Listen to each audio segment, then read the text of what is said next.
dan juga sholawat serta salam semoga senantiasa tercurahkan kepada keluarga beliau, wa sahbihil muhtadin, keluarga beliau dan sahabat-sahabat beliau yang mana mereka senantiasa mendapatkan hidayah dari Allah Subhanahu wa taala ila sabilir rasyad, dan sholawat serta salam tertuju untuk Rasulullah SAW yang menjadi penuntun segenap umat manusia menuju jalan hidayah dari Allah Subhanahu wa taala. Sudah kita bahas panjang lebar tentang maknanya sholawat, bagaimana kemuliaannya Nabi Muhammad, kemuliaannya nama Nabi Muhammad, kemuliaannya Ahlul Bait. Maka tersisa daripada pembahasan kita yaitu adalah bagaimana kemuliaannya para sahabat. Manusia-manusia yang setia berjuang bersama Rasulullah SAW. Bukan hanya harta yang mereka korbankan. Enggak sedikit di antara mereka yang berkorban nyawa. Enggak sedikit di antara mereka yang berkorban anak, berkorban suami, berkorban orang tua dan lain sebagainya. Sampai pernah diceritakan ada seorang sahabat perempuan ketika tersiar kabar betapa mencekamnya peperangan Uhud, tersiar kabar Rasulullah gugur di medan perang, Rasulullah syahid di medan perang. Akhirnya satu sahabat perempuan ini nggak lega, dia nggak puas sebelum melihat Rasulullah SAW.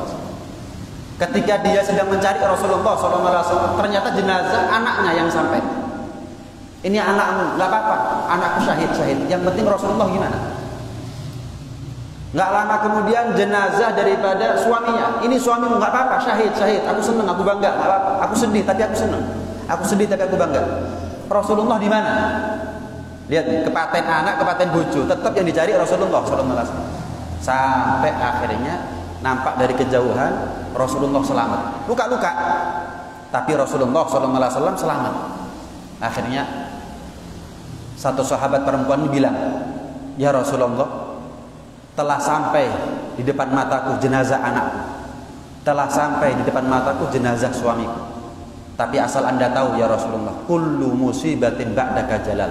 Setiap musibah sebesar apapun musibah, asal engkau selamat, itu musibah adalah musibah yang kecil. Kepaten anak, kepaten bojo, pokok Rasulullah selamat, itu adalah musibah yang remeh, musibah yang kecil. Lihat perempuan nih, kepaten anak, kepaten bojo. Lihat bagaimana sahabat itu betul-betul berjuang bukan hanya dengan harta yang mereka punya, tapi mereka juga berkorban dengan jiwanya mereka dan juga jiwa daripada orang-orang yang mereka cintai. Karena itu orang-orang pilihan, sahabat itu adalah orang-orang pilihan. Kalau kita ini diperintah oleh Allah Subhanahu wa taala untuk pinter-pinter milih teman, pinter-pinter milih sahabat. Tapi kalau Rasulullah SAW, Allah sendiri yang turun tangan untuk memilih siapa yang pantas jadi sahabatnya Rasulullah. Beda kalau kita. Kalau Rasulullah, Allah sediakan khusus siapa yang layak, yang patut, yang pantas untuk menjadi sahabatnya beliau. Ya walaupun kita milih teman itu ya tetap sesuai dengan takdirnya Allah Subhanahu wa taala. Cuman beda kalau Rasulullah. Kalau Rasulullah total, Allah pilih total siapa yang paling pantas menjadi sahabat Rasulullah SAW. Orang yang kalau diajak perang nggak mundur. Orang yang kalau sudah iman, notok imannya.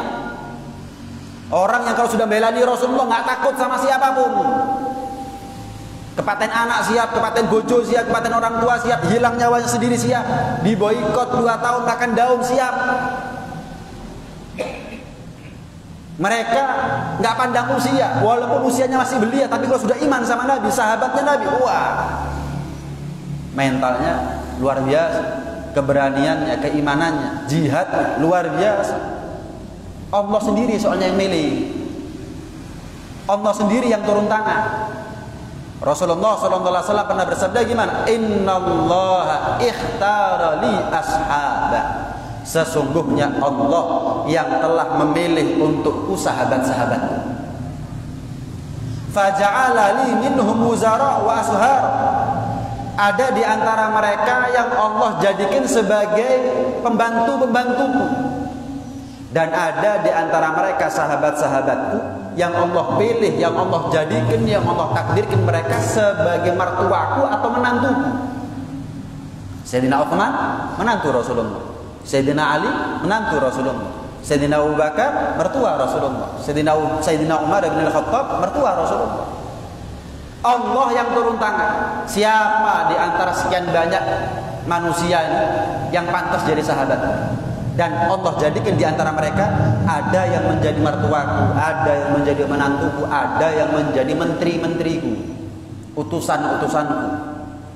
Faman sabbahu. Ini penting. Rasulullah ngasih ancaman, siapa orang yang lancang mulutnya mencaci mereka sahabat-sahabatku, fa'alaihi la'natullah wal malaikati wan nasi ajma'in. Terlaknat, terkutuk kata Nabi. Dilaknatlah dia oleh Allah, dilaknatlah dia oleh malaikat, dan dilaknatlah dia oleh seluruh umat manusia.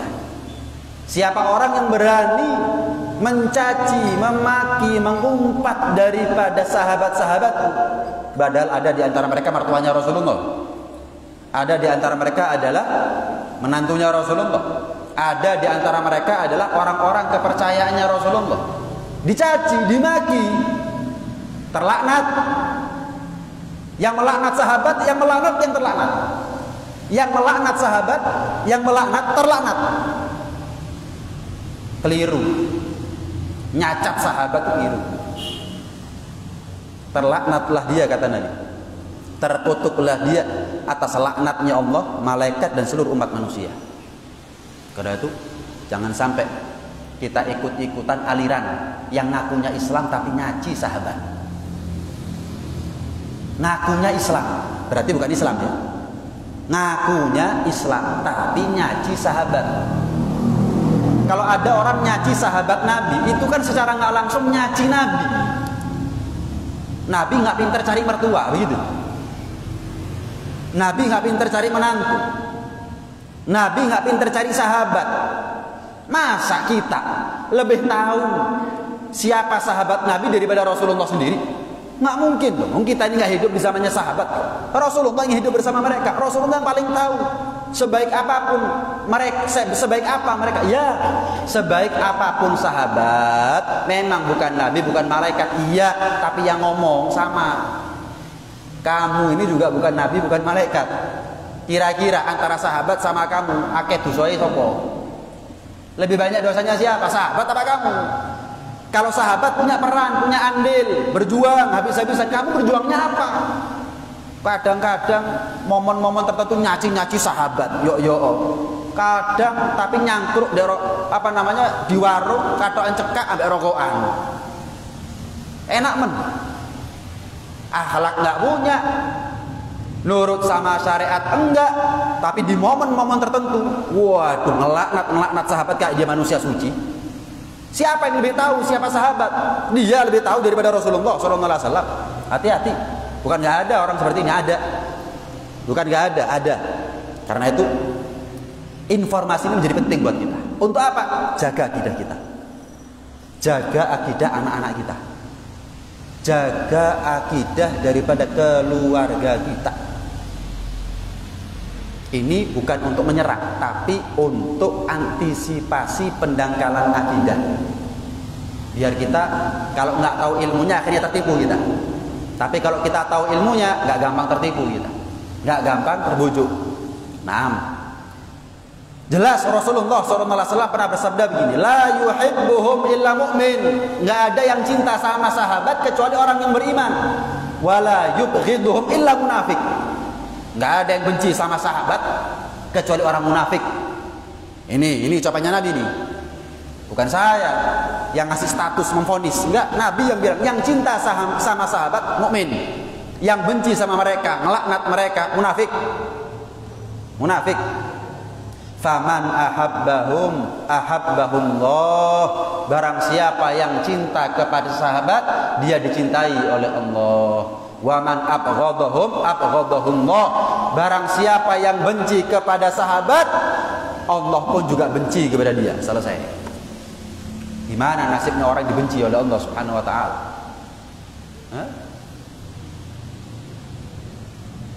Nggak habis pikir gitu. Kalau ada orang nekat ngelaknat sahabat, saya nggak habis pikir. Kok iso? Nggak ngocor. Tapi kan bukan nabi, bukan malaikat. Raimu ya kudu nabi, kudu malaikat. Gitu loh. Lah kok bukan nabi, bukan malaikat? Kamu juga bukan nabi, bukan malaikat. Ya apa sih? Lah kok nabi dah? Malaikat tak kalau ditusuk. Rasulullah itu nggak pernah nyaci sahabat. Badal paling tahunya siapa sahabat Rasulullah SAW. Nggak pernah. Kamu hidup di zaman Nabi enggak, hidup di zaman sahabat enggak, uripe cangkur orokan katoan enggak, ngaji sahabat. Lah kok enak men? Yang kamu caci orang-orang yang punya jasa besar dalam Islam. Kamu jadi orang manfaat aja enggak? Kok nyaci orang-orang yang kalibernya kaliber sahabat, enggak bunuh diri kira-kira orang seperti ini. Faman abghadahum abghadahullah. Benci sama mereka, dibenci sama Allah. Titik, selesai. PN. Orang dikasih tahu seperti ini, bukan kemudian tobat, nguring-nguring. Padahal yang saya sampaikan adalah sabda-sabda Rasulullah Sallallahu Alaihi Wasallam. Sampai jelas ya, Rasulullah SAW juga pernah mengatakan begini, Allah bi ashabi, hati-hati sama sahabat-sahabatku, hati-hati. La tattakhiduhum gharaban ba'di. Jangan kalian jadikan mereka sahabat-sahabatku sasaran. Umpatan kalian, cacian kalian, makian kalian, ejekan kalian, laknat kalian. Jangan kalian jadikan mereka sebagai sasaran. Faman ahabbahum fabihubbi ahabbahum. Siapa yang cinta kepada sahabat, atas dasar cintanya dia kepadaku, dia cinta sama sahabat. Hormat sama Nabi itu berarti harus hormat kepada sahabat-sahabatnya Nabi. Hormat sama Nabi tapi nggak hormat sama mertuanya Nabi, menyakiti perasaannya Nabi. Cinta sama Nabi tapi nggak cinta sama menantunya Nabi. Sayyidina Utsman dikafir-kafirkan. Loh, lah mosok Nabi punya mantu kafir. Kira-kira Nabi perasaannya gimana? Nggak pintar milih mantu dan Nabi ini. Istrinya Nabi dilaknat, dikafir-kafirkan. Neraka, terlaknat, terkutuk. Loh, kira-kira perasaannya Nabi ini gimana? Salah milih istri dari Rasulullah SAW. Siapa yang cinta sama mereka, sahabat-sahabatku, istri-istriku, atas dasar cintanya dia kepadaku, dia cinta sama mereka. Gandeng, cinta sama Nabi ya cinta sama sahabat, cinta sama Nabi ya cinta sama istrinya Nabi. Titik. Coba bayangkan kalau ada orang, saya cinta sama Anda, tapi saya benci sama orang tuanya Anda, saya benci sama anaknya Anda, saya benci sama istrinya Anda, saya benci sama mertuanya Anda, saya benci sama menantunya Anda. Kira-kira gimana perasaannya kita? Senang apa pegel? Pegel. Cinta sama aku tapi benci sama keluarga aku, ya bohongi. Bunuh diri orang seperti ini. Fabi hubbi ahabbah wa man abghadahum fabi bughdi abghadahum. Dan barang siapa yang benci kepada sahabat, atas dasar kebencian mereka kepadaku, mereka benci sama sahabat. Mereka sadar atau nggak sadar itu? Mereka tahu nggak tahu kalau benci sama sahabat, apa motivasi mereka benci sama sahabat? Kebencian mereka kepadaku. Bayangkan, benci sama Nabi. Mereka sadar atau tidak, siapa yang benci sama sahabat, sebetulnya dia menanam benih kebencian kepada Rasulullah SAW. Parah. Ngono kok ngaku Islam. Gitu kok ngaku Islam. Jumatan enggak ngilokno sahabat. Jumatan enggak ngilokno sahabat. Enak men. Sahabat itu sholat taruhannya nyawa. Jumatan orang ngilokno sahabat. Kata tempeling alhamdulillah. Enak ngilokno wong tua aku pegel. Ngilokno sahabat Nabi mana? Ngilokno wong tua aku pegel. Ngilokno sahabat Kanjeng Nabi mana? Wajar marah ya. Manis tuhdid walam yahdab fa huwa himar. Kata Imam Syafi'i, barang siapa yang dipancing emosinya dalam urusan agama, bukan harga diri. Barang siapa yang dipancing emosinya dalam urusan agama, enggak ngamuk, itu namanya jaran. Kata Imam Syafi'i. Ada orang nyaci Nabi, menengai jaran. Imam Syafi'i itu yang bilang. Istrinya Nabi dilaknat-laknat, dituduh zina, dituduh kafir, penghuni neraka, menengai jaran, jadi Imam Syafi'i. Orang sekarang enggak, kalau nabinya dicaci diem, kalau dirinya dicaci ngamuk. Waduh, Pak Nabi tadi. Nabinya dicaci, sahabatnya Nabi dicaci diem. Tapi kalau dirinya dicaci, keluarganya diusik, ngamuk. Harga dirinya lebih mulia daripada harga dirinya Nabi. Keluarganya Nabi, keluarganya dia lebih terhormat daripada keluarganya Nabi. Itu orang zaman sekarang. Seharusnya dalam urusan pribadi, manis turdi walam yarda fahuwa syaiton. Barang siapa dalam urusan pribadi kalau dimintai maaf nggak ngasih maaf, setan, itu namanya kita Syafi'i. Urusan pribadi.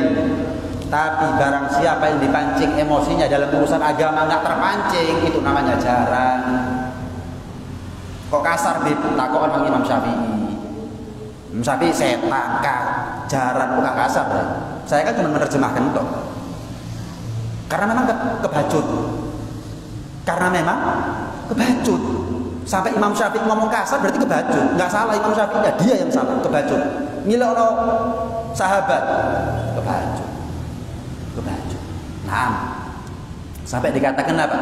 Wa man adzahum faqad adzani. Kata Nabi, barang siapa yang menyakiti perasaan sahabatku, dia telah menyakiti perasaan. Wa man adzani faqad adzallah. Dan barang siapa yang menyakiti perasaanku, dia telah menyakiti Allah Subhanahu wa taala. Wa man adzallaha yushiku ayyahuda. Dan barang siapa yang sudah menyakiti Allah, hampir nyaris sebentar lagi Allah akan kasih hukum sama dia. Tenonoe dilukas.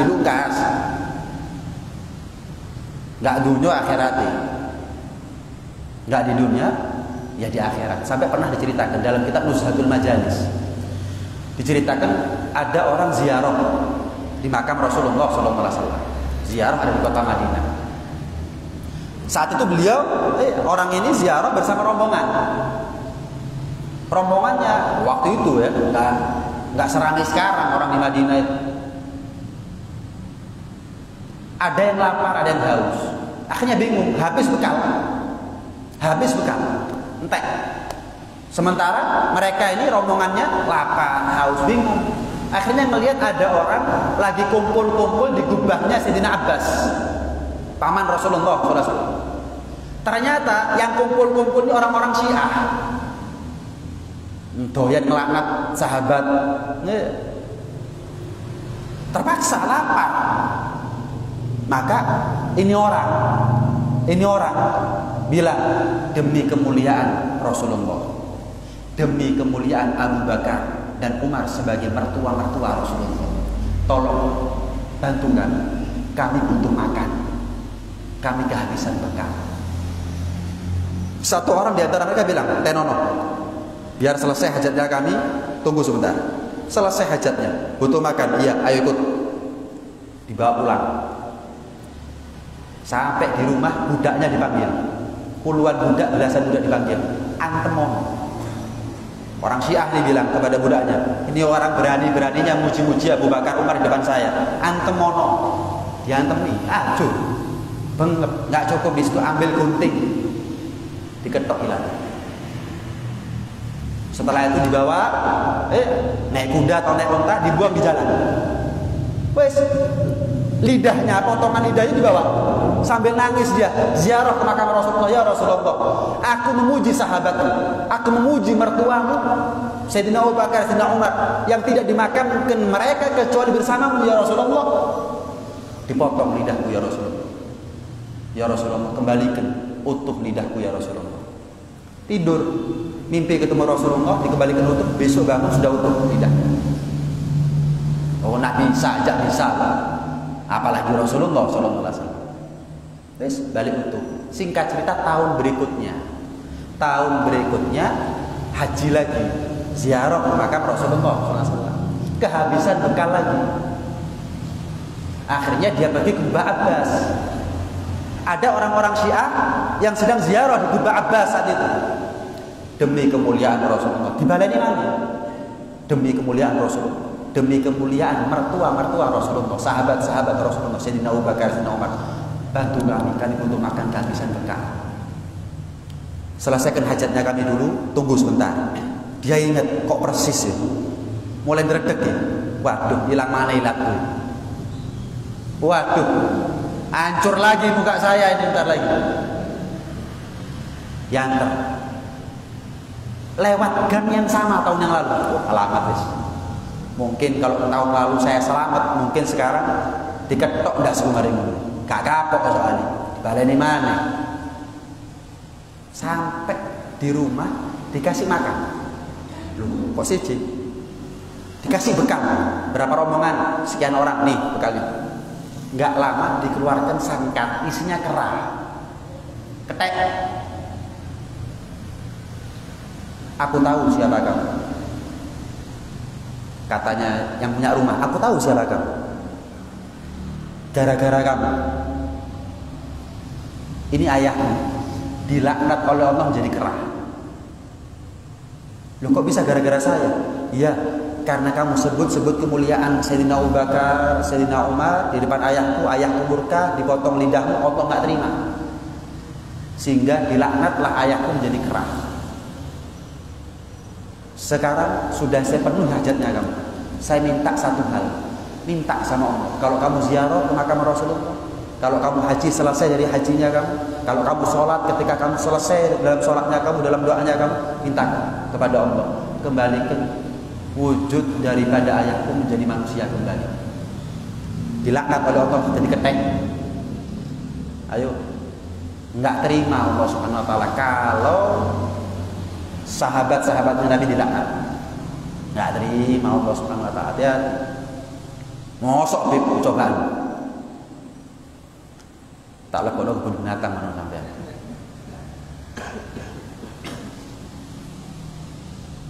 Sampai Rasulullah secara umum mengatakan begini. Rasulullah pernah mengatakan begini, ashab, sahabat-sahabat kan nujum seperti bintang ke bintang. Fabi ayyihim ihtadaitum. Dengan siapapun kalian mengikuti mereka sahabat-sahabatku, niscaya kalian akan mendapatkan bimbingan, tuntunan, petunjuk, hidayah dari Allah SWT. Umum. Rasulullah nggak bagi-bagi sahabat. Ya, di antara sahabat ada yang mulia, semulia Sayyidina Abu Bakar, Sayyidina Umar, Sayyidina Utsman, Sayyidina Ali. Tapi dengan siapapun kita mengikuti sahabat, siapapun sahabatnya, pasti selamat. Kenapa? Jaminannya Rasulullah. Gini aja, saya kasih gambaran. Sebutkan satu sahabat yang kalau kita ikut beliau, ikut sahabat ini, kita nggak selamat. Sebutkan satu sahabat yang kalau kita mengikuti beliau nggak selamat. Sebutkan satu. Sahabatnya Nabi ada 124.000. Sebutkan satu aja. Wah, Beb, kalau ikut sahabat ini Beb nggak selamat kita, Beb. Sebutkan.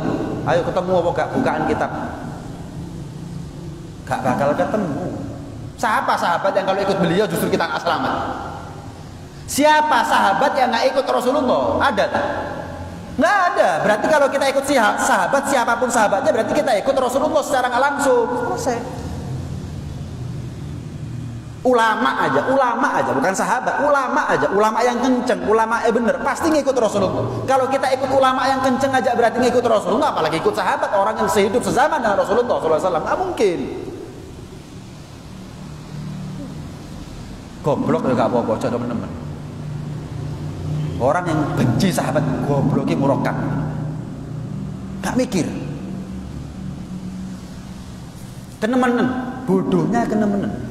Benci sama sahabat, bayang. Sampai ada cerita di antara mereka, Sayyidina Umar itu dobrak rumahnya Sayyidina Ali. Ketika itu Siti Fatimah hamil. Iya, Siti Fatimah hamil. Akhirnya keguguran Siti Fatimah. Ini cerita apa? Sayyidina Umar gegeran sampai Sayyidina Ali, Siti Fatimah kemudian hamil, keguguran. Ini cerita apa ini? Sinetron. Ikatan cinta aja nggak seperti ini ya? Ini sahabat Sayyidina Umar, Sayyidina Ali gegeran sampai apa? Cerita apa ini? Maksudnya ngarang cerita ini untuk menunjukkan biar kita terprovokasi benci sama Sayyidina Umar. Justru dari cerita ini kita tahu ini cerita-cerita karangan. Kenapa? Pertanyaannya, suami cap apa Sayyidina Ali? Didobrak pintunya sampai keguguran istrinya menentok. Ngono jadi cinta mbek Sayyidina Ali. Ini namanya menghina Sayyidina Ali. Ayo bojone sampean dobrak wong ke kuburan. Ayo enggak mbok pateni ya wong. Terus Sayyidina Ali menentok. Enggak mungkin. Ah, cekarangan berarti. Palsu berarti. Ada enggak orang begitu? Ada. Kadang-kadang ceramah depan umum, hati-hati. Makanya jenengan ngundang penceramah silahkan. Cuman pastikan Anda kenal siapa yang ceramah. Ojo sekarang orang-orang Syiah itu pakai surban, Pak.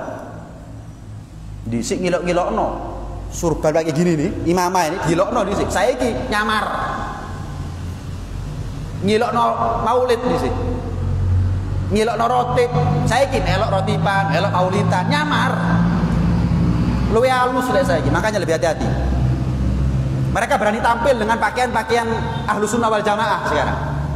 Nah, akhirnya ya, jangan sampai Anda ngundang orang salah ngundang orang. Masih yo Habib. Bib, saya mau ada acara Bib. Yang ceramah Habib Fulan atau Ustadz Fulan. Saya nggak kenal Habib. Tanya. Jangan pokok terkenal misalkan. Jangan pokok ketok ganteng, wibawa, ya, penampilan oke, ceramahnya enak, diundang. Tanggung jawab dunia akhirat. Saya pernah berkali-kali ngasih tahu orang itu. Lah kok wong kok gini mbok undangi? Lho kok Habib? Enggak tahu dia. Wong sih Lho iya tapi lah kok pakainya begini nyamar saya. Nyamar kabeh saya. Enggak berani mereka terang-terangan sekarang enggak berani. Kenapa? Enggak payu. Lek gak nyamar, gak payu. Padahal ngilok-ngilokno dhisik. Ini orang pakai imamah seperti ini. Dulu orang-orang Syiah bilang apa? Nyonggo gubis. Ayo, dipikir kok wong mau ikut gubis, dilokno saiki gawe dhewe. Nelek idune dhewe saiki. Padahal sunahnya Rasulullah ini. Sekarang mereka yang pakai. Saya kasih tahu, contoh ya. Anda mungkin yang muda-muda ini kenal Husain Ja'far Al-Haddad. Di Twitter, di Instagram, diundang mana-mana sekarang. Dalam tanda kutip kayak tokoh nasional Syiah. Orang nggak ngerti. Makanya, belajar ilmu pakai sanad gitu. Saya mau belajar sama Habib Fulan, Kiai Fulan, Ustadz Fulan. Guru ini sopo. Jangan pokok terkenal, enak yo ceramah, mari wis. Apa? Mana ada ilmu tanpa sanad itu? Ilmu itu pakai sanad. Jangan belajar sama orang yang kita nggak tahu gurunya siapa. Kok sih cari yang lain yang kita tahu gurunya siapa? Boleh aman. Paham ya? Hati-hati. Saya sering melihat di HP itu orang statusnya Husain Ja'far Al-Haddad. Apa? Orang nggak ngerti. Pokok terkenal pasang statusnya. Omongannya ya bener memang ngomong. Mosok buka boro ide wis gak mungkin. Repot orang zaman sekarang, repot. Kok dikandani mosok Bib, kok mosok. Paham ya? Penting ini. Enggak apa-apa saya sebut namanya bukan untuk ngerasani tapi biar jenengan selamat. Zaman sekarang ini zaman bukan rahasia-rahasiaan. Lek gak dibuka wong bingung masalahnya. Sopo sih maksud lah, buka jebret, mari. Sekarang contoh. Ada kalanya buka aibnya orang tua wajib. Ketika apa? Seperti dalam urusan perkawinan. Misal ada orang tanya ke saya, Beb, kenal sama Fulan tak? Lu apa? Minta anaknya saya. Gimana Fulan itu Beb? Saya nggak boleh nutup-nutupi. Kalau saya tahu aibnya, saya nggak boleh nutup-nutupi. Saya harus jelaskan, tapi nggak boleh dilebih-lebihkan, nggak boleh kurang-kurangi. Apa adanya. Ini urusan perkawinan. Lah gimana urusan akidah? Apa ini ngerasani? Ada kalanya ngerasani itu boleh. Ada kalanya ngerasani itu boleh, termasuk menyelamatkan akidah ngerasani uang itu gak apa-apa. Hati-hati sama Fulan, nyebut no jenengi gak apa-apa. Kenapa? Nyelamatkan akidah. Hati-hati. Sering saya negur orang statusnya Husain Ja'far Al-Haddad, sering. Dan saya bertanggung jawab dengan apa yang saya ucapkan. Kenapa? Ya gurunya dia siapa? Paham ya? Penting. Enggak, akhirnya orang tetap dalam keadaan bingung. Ero Syiah tapi gak ero tokoe, padha mek goro. Tahu Syiah tapi gak tahu dedengkotnya siapa, ya sama aja bohong. Ada lagi yang sering diundang tinggalnya di Jawa Tengah tapi asli Malang. Alatos famnya, mana lupa siapa namanya. Brewon. Hati-hati. Wis. Tapi foto sama Habib Fulan, Bib. Foto sama Fulan, Bib. Ya, nyamar kok memang. Niatnya memang nyamar. Siapa Bib? Ingat Bib. Alatos Bib. Orang Malang, cuma tinggalnya di Jawa Tengah sekarang. Ya Allah, lupa nah. Hati-hati ya. Ojo pokok Habib diundang. Takok sik lek gak kenal. Nah. Tapi kan gini, kadang-kadang orang berpendapat begini. Loh Bib, sahabat kan ada konflik. Sayyidina Ali sama Siti Aisyah ada konflik. Iya. Kemudian banyak. Ada perang Siffin, ada perang Jamal, ada konflik.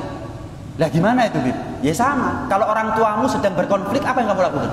Melo-melo. Menengok. Orang tua kita sedang adu mulut. Apa yang kita lakukan sebagai anak? Meneng. Bukan salah encen sampean Pak, sing bener Ibu. Kurang ajar. Masih bapak salah. Tetap kurang ajar iki anak. Menengok. Atau belani bapak salah sampean Bu, sing bener bapak. Salah, menengok. Makanya Ahlus Sunnah wal Jamaah terhadap konfliknya sahabat wa majara baina sihabin naskutu. Dan apa-apa yang terjadi di antara sahabat, konfliknya mereka naskut, diam. Coba melo-melo. Mereka itu orang-orang yang dinas di dalam Al-Qur'an, radhiyallahu anhum wa radu'an.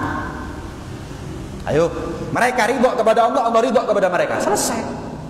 Konfliknya mereka yang mentakdirkan siapa? Allah. Terlepas siapa yang benar, siapa yang salah, terlepas kita nggak bahas itu. Tapi Allah ridho sama mereka, selesai. Lah kita ini punya salah, Allah ridho nggak sama salahnya kita? Itu yang lebih penting. Kita ini ngerasani siapapun kan hukumnya haram ya. Lah Daniel ngerasani sahabat, apalagi bukan ngerasani fitnah sahabat. Ayo, apa nggak parah orang seperti ini? Jangan. Jelas ya. Nah, dalam ayat yang lain Allah berfirman apa? Walaqad afallahu anhu. Allah telah memaafkan mereka. Nasnya nas Al-Qur'an. Allah telah memaafkan sahabat-sahabatnya Nabi. Salah tapi dimaafkan sama Allah. Lah kita ini punya salah, dimaafkan tak sama Allah. Lah kok ribut sampai salahin wong sing wis diampuni Gusti Pangeran. Kan aneh. Kemudian kita sok jadi juri, yang bener fulan, yang salah fulan. Waduh, sopo nih? Mau mengadili di antara dua sahabat. Oh, yang salah fulan, yang salah fulan. Siapa kita ini? Siapa kita? Nggak ngoco. Ini pentingnya ilmu ya. Biar kita ini nggak gampang terombang-ambing. Naam. Walaqad afallahu anhum. Bahkan dalam satu hadis Rasulullah juga bersabda begini, la ayyalqallaha 'abdun bidzunubil ibad. Seorang hamba Allah menghadap kepada Allah Subhanahu wa taala dengan memikul dosa seluruh umat manusia. Khairun lahu, itu lebih enteng, lebih ringan, sik mendingan dibandingkan apa? Min ayyub ghidha rajulan min ashabi, daripada dosa yang kelak dia pikul di hari kiamat gara-gara benci kepada sahabatku. Fa innahu dzambun la yughfar lahu yaumal qiyamah. Dosa yang tidak diampuni di hari kiamat adalah dosanya seseorang yang benci kepada sahabat Nabi. Siapa yang bilang? Siapa yang ngomong? Rasulullah sallallahu alaihi wasallam. Ada dua orang. Orang pertama memikul dosa seluruh umat manusia. Orang kedua memikul satu dosa. Dosa apa? Benci sama sahabat. Maka orang kedua ini lebih parah keadaannya nanti di hari kiamat daripada orang yang pertama. Luwih gede dosane. Timbangane dosane wong sak jagat. Kapan dia berdosa gara-gara benci sama sahabat. Man ahabba jami'a ashabi. Rasulullah juga bersabda, barang siapa yang cinta kepada semua sahabatku tanpa terkecuali. Wa tawallahu, dan siapa orang yang menghormati mereka, menjaga nama baik mereka, wastaghfara lahum, dan memintakan ampun kepada mereka, kepada Allah untuk mereka. Misal kalau Jumatan, ya, sadatana Abu Bakrin wa Umar wa Uthman wa Ali. Misal ketika tarawih, kita kan selalu bertaroddi, memintakan ridho kepada Allah untuk Sayyidina Abu Bakar, Sayyidina Umar, Sayyidina Uthman, Sayyidina Ali setiap jeda tarawih. Wastaghfara lahum, kita memintakan ampun untuk sahabat. Maka apa? Ja'alahumullahu ma'i yaumal qiyamah fil jannah. Dia bukan hanya sekedar masuk surga, tapi dia duduk bersamaku nanti di surga. Orang yang paling dekat sama Nabi, orang yang paling cinta sama sahabat Nabi, orang yang paling jauh dari Nabi nanti di hari kiamat adalah orang yang benci sama sahabat-sahabatnya Nabi. Paham ya? Nah, ada banyak kisah daripada para sahabat yang bisa kita ambil sebagai pelajaran. Pernah diceritakan begini, ada seorang sahabat namanya Zaid bin Dathina, Zaid ibnu Dathina. Sahabat Zaid bin ibnu Dathina itu sekali waktu perang kalah, kemudian ditawan sama orang-orang kafir Quraisy yang ada di Mekah saat itu. Akhirnya tiba waktu untuk dihukum. Sahabat Zaid ini tiba waktunya untuk dihukum. Udah dibawa keluar tengah terik yang panas, kemudian mau dipenggal kepalanya. Satu orang kafir bilang, Zaid, kira-kira kalau posisimu sekarang ditukar sama Muhammad gimana? Jadi kamu pulang ketemu keluargamu, tapi posisimu diganti sama Muhammad, Rasulullah SAW maksudnya. Saya membahasakan Muhammad karena bahasanya orang kafir biar paham kita. Apa jawab sahabat Z? Fulan, ketahuilah, jangankan Rasulullah menukar posisiku, aku di rumah posisi Rasulullah sedang tertusuk duri, aku nggak bisa makan, nggak bisa tidur. Ojo maneh terancam nyawaku kemudian aku tukar dengan nyawanya Rasulullah. Enggak, Rasulullah tertusuk duri, aku di rumah enak-enakan sama keluarga aku nggak bisa makan, nggak bisa tidur. Aku malu sama diriku sendiri. Kok iso sahabat model apa ini nggak bisa melindungi kecintaannya, kekasihnya Rasulullah SAW. Aku di rumah, Rasulullah tertusuk duri. Lalu aku mau pulang ketemu keluarga, pulang ke rumah, Rasulullah mau dipenggal kepalanya, terus aku seneng. Nggak ada. Mulai saat itu orang-orang kafir mengatakan, ma ra'aitu ahadan yuhibbu ahadan ka ashabi Muhammadin yuhibbu Muhammadan. Aku tidak pernah melihat seseorang cinta kepada orang lain sebagaimana cintanya sahabat-sahabat Muhammad kepada Muhammad. Malah mereka itu siap, Rasulullah terancam nyawanya, ditukar dengan nyawanya mereka itu mereka siap. Kita, makanya bukan kita yang jadi sahabat. Makanya bukan kita yang jadi sahabat. Kalau kita jadi sahabat, seakan dengan Nabi budal diwian. Ada sahabat namanya Hamdalah. Ada sahabat namanya Hamdalah. Hamdalah baru kawin. Malam pertama, subhanallah, belum tiba waktu subuh sudah datang panggilan jihad. Baru malam pertama, durung sempat adus, belum sempat mandi wajib, mandi besar, mandi junub, belum subuh, datang panggilan jihad. Itu langsung salin, langsung berangkat jihad, meninggal di medan perang. Sampai Rasulullah tertawa dalam satu kesempatan. Kenapa ya Rasulullah Anda kok tersenyum ya Rasulullah? Alhamdulillah sekarang lagi dimandikan oleh malaikat. Kenapa? Dia semalam junub, belum sempat mandi, datang panggilan jihad, nggak nunggu. Nah, coba kalau kita malam pertama celuk jihad itu apa kira-kira? Celuk adzan gak budal, celuk jihad mana? Makanya bukan kita sahabat, ngoco gitu loh. Kalau ada orang benci sama sahabat ngoco gitu loh. Dadi wong genah durung ngilok-ngilokno wong genah.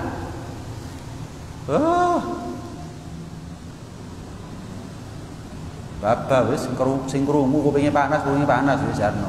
Aku yo kupingku panas rene. Sahabatin Kanjeng Nabi dilaknat, enak men. Terus aku meneng tok jegideg, gak katene tak jawab. Alhamdulillah ghasilul malaikat. Sampai disebut alhamdulillah adalah ghasilnya malaikat. Orang yang dimandikan, ya mandi junub, yang mandi junubnya dimandikan oleh malaikat. Nah, wah, apalagi kalau cerita kemuliaannya sahabat sekelas Sayyidina Abu Bakar, Sayyidina Umar, Sayyidina Ali. Sayyidina Abu Bakar itu begini. Rasulullah pernah tanya kepada Jibril, aku penasaran sama kemuliaannya Umar. Wah, Umar ya Rasul, kalau seandainya umurnya Nuh 950 tahun aku pakai, Nih, lautan jadi tintanya, kayu jadi penanya. Habis umurnya Nuh 950 tahun, habis tinta, habis pena, habis semuanya, belum habis kemuliaannya Umar. Dan Umar baru secuil daripada kemuliaannya Abu Bakar. Ketika sahabat Abu Bakar meninggal dunia, ya ketika sahabat Abu Bakar meninggal dunia, mau dimakamkan di mana? Sebelahnya Rasulullah SAW. Terdengar satu suara tanpa wujud, adkhilu al-habiba ilal habib. Masukkan seorang kekasih untuk bertemu dan berjumpa dengan kekasihnya. Antara Rasulullah dengan Sayyidina Abu Bakar. Siti Aisyah pernah mimpi.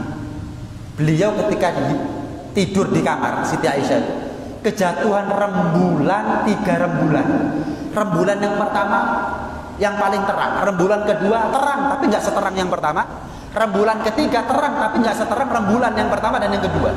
Tanya kepada ayahnya Sayyidina Abu Bakar, ayah, aku semalam mimpi bahwa kamarku ini keruntuhan daripada rembulan 3 rembulan. Rembulan yang pertama paling terang, rembulan kedua lebih terang daripada rembulan ketiga, dan seterusnya. Apa takwilnya? Apa maksudnya mimpi itu? Oh, insya Allah wahai putriku, kamarmu akan menjadi makamnya orang-orang mulia nanti. Waktu itu Rasulullah masih hidup, belum meninggal.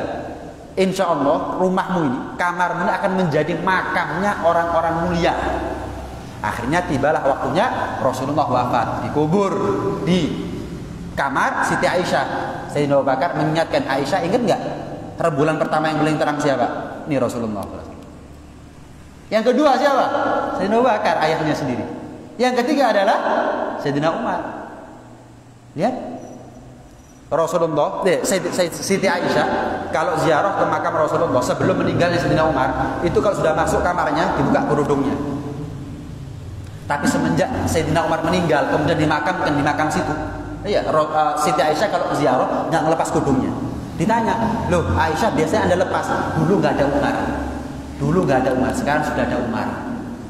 Dulu suamiku Rasulullah dan ayahku Abu Bakar, tapi sekarang Umar, bukan siapa-siapa, orang lain dariku. Maka aku nggak lepas. Padahal sudah meninggal, saya dianggap ono. Saking jaganya aurat. Ngene kok dilono zina iki yo. Ayo. Orang Syiah bilang Siti Aisyah itu zina. Yo opo? Terus gak oleh panas aku pinggu. Yo opo ceritanya?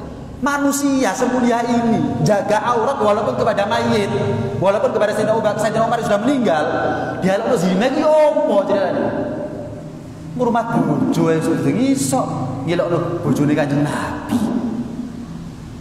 Sayyidina Umar luar biasa. Sayyidina Umar itu dikenal di antara 10 sahabat yang pasti masuk surga. Sayyidina Umar yang paling banyak nangis. Paling banyak nangis. Ditanya, Umar, kamu kan sudah pasti masuk surga, kenapa kok banyak nangis? Aku dipastikan oleh Rasulullah masuk surga kan beberapa tahun yang lalu. Nah kalau sekarang kan nggak tahu, dan Rasulullah sudah wafat. Yang aku khawatirkan adalah dulu aku pantas masuk surga bersama Rasulullah, tapi mungkin keadaan berubah, aku nggak lagi pantas untuk masuk surga bersama Rasulullah. Coba, makanya bukan kita jadi sahabat, aku kita pulang masuk surga, oh gak ketemu sholat, wis bareng. Gak ono pengajian, mlebu surga beb, gak payu pengajian. Poso gak poso, salat gak salat. Wong guru mesti mlebu surga kadang-kadang gak salat wong zaman saiki. Dan masuk surga. Sahabat Sayyidina Umar dijamin masuk surga sama Nabi, tetap takut kepada Allah Subhanahu wa taala. Sampai Sayyidina Umar bilang begini, kalau seandainya nanti di akhirat ada panggilan, semua masuk neraka kecuali satu masuk surga. Sayyidina Umar berharap, ya Allah, yang satu masuk surga saya ya Rasulullah ya. Ya Allah, ya Allah, yang masuk surga itu satu aku ya. Semua masuk neraka, cuma satu masuk surga. Enggak kehilangan harapan. Tetap beliau berharap yang masuk surga adalah beliau. Coba kalau kita semua masuk neraka, cuma satu tok yang masuk surga, yakin enggak sholat? Percuma. Mau surga mek wong siji tok jelas kudu aku, lagi apa aku sholat? Kan begitu. Sayyidina Umar enggak, tetap sholat, poso, kabeh dilakukan. Tetap ya Allah, satu itu orang aku ya. Sebaliknya. Semua masuk surga, satu orang masuk neraka. Sayyidina Umar berharap, ya Allah, yang satu masuk neraka jangan aku ya. Coba kalau kita enggak sholat, apa? Saya mlebu neraka mek siji tok. Ya jelas kudu aku lah. Ono sing luwih parah timbangane aku. Wah, surga berarti wis gak usah sholat. Makanya bukan kita yang jadi sahabat. Bukan kita yang dipilih jadi sahabat, orang-orang pilihan di sahabat ini. Sayyidina Umar itu nggak pernah tidur. Siang malam nggak pernah tidur. Tidurnya Sayyidina Umar itu ketiduran, keturun. Kau sampai lek jumatan ini. Ah, itu turun Sayyidina Umar. Sayyidina Umar itu pernah ketiduran di kantornya ketika beliau sebagai khalifah. Tiduran. Kemudian ditegur. Kenapa nggak ambil waktu untuk tidur? Nggak bisa. Kalau saya tidur di waktu siang, berarti saya zalim kepada rakyat. Saya sebagai pemimpin. Kalau saya DPR saya iki ya takut wis ya turu sak ngoroi. Sayyidina Umar, kalau saya tidur di siang hari, saya sebagai khalifah sudah zalim kepada rakyat. Ya sudah, kalau gitu malam. Saya kalau tidur di waktu malam, saya zalim sama diri saya sendiri. Saya nggak punya lagi kesempatan untuk bermesraan dengan Tuhan. Makanya nggak ada mengalokasikan waktu untuk tidur itu nggak ada. Nah kalau kita ini ono rekreasi ini ono alokasi waktu turun ini ono ngegame ono bal-balane ono ngaji ini sih nggak ono. Pas mood yo ngaji, pas gak mood males yo gak ngaji. Nih. Pas akeh masalah gak ngaji, pas semangat seneng udah lah ngaji. Sayyidina Umar enggak mengalokasikan waktu, tidak menyediakan waktu untuk tidur. Tidurnya beliau adalah ketiduran. Subhanallah. Ini ngono di kafir-kafir no wong model ngene. Opo kira-kira? Ngafirno Sayyidina Umar kafir dhewe. Ya jadi bumerang. La haula wala quwata illa billah. Sampai kepinget aku, Pak. Pegel. Ngangkel kalau ada orang ngomong gak ngocok ngomong model ngene.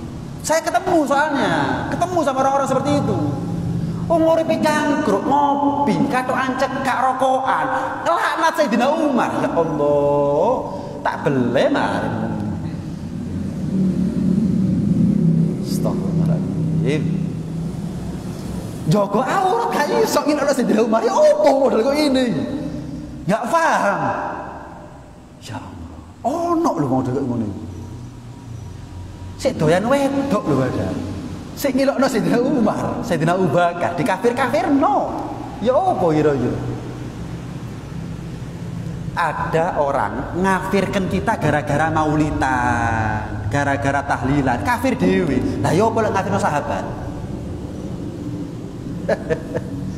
Ya Allah. Hati-hati ya, hati-hati. Nyamar lho, halus lho saiki. Maulitan, rotipan, tahlilan, ceramah saiki wis.